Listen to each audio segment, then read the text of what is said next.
Nah, eh, terakhir sebelumnya kita bahas Windows dan Linux, yang terakhir kita iOS ya. iOS ini karakteristiknya tuh ya kepemilikan dimiliki oleh Apple. Ya, itu target pasarnya ya perangkat-perangkat Apple ya, iPhone, iPad gitu ya. Nah, terus antarmuka ya, sangat user friendly dengan desain konsisten dan intuitif ya. Jadi cukup mumpuni lah untuk desainnya dan enak ya. Nah, eh kompatibilitasnya eksklusif pada perangkatnya, ya perangkat-perangkat Apple ya cukup eksklusif ya. Ekosistemnya tertutup, bekerja mulus di perangkat-perangkat layanan Apple lainnya.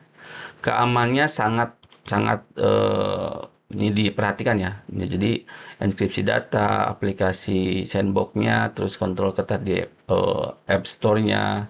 Pembaharuan rutinnya cukup transparan ya, pembaruan rutin dan mendukung privasi seperti apps tracking transparansi.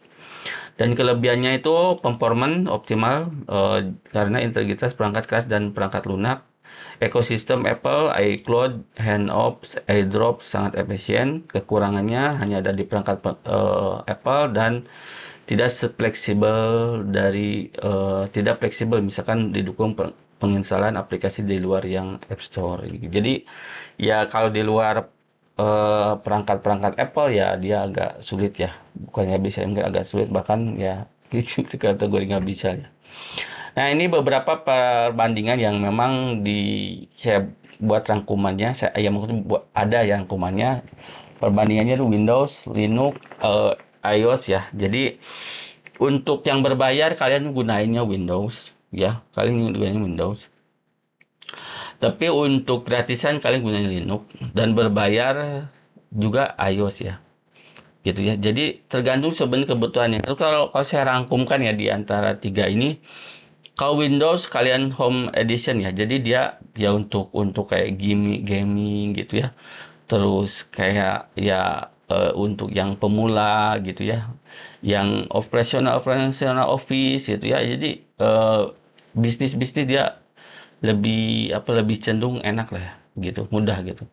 Tetapi untuk Linux kalian harus lebih kepada server ya. Karena di situ apa ya? Cukup mendukung, cukup support. Kalau di desktopnya ada, cuman kalau lebih saya nilai ke server lebih dominan gitu.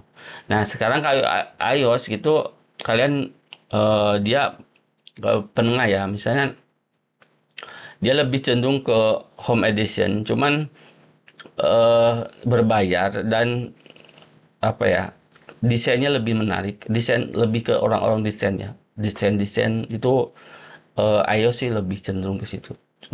Programmingnya mendukung support Windows, Linux, iOS itu mendukung, cuman lebih cenderung ke orang desain ya, desain orang-orang yang apa ya, yang kategori menengah ke atas sih bisa lebih care di iOS ya, itu ya. Cuman ya nggak menutup kemungkinan dia juga di orang-orang yang menengah ke atas juga Windows ya oke juga gitu ya. Itu cuman itu saya penilaian pribadi saya aja sih. Jadi selama beberapa tahun saya analisa ternyata seperti itu ya. Jadi Windows kepada Linux, Windows ke Home Edition, Linux kepada server, dan iOS kepada desainnya gitu ya.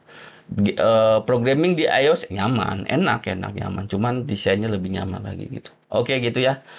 Dan Linux pun sama gitu. Developer di Linux nyaman gitu. Desain kurang nyaman gitu. Gaming kurang nyaman gitu ya.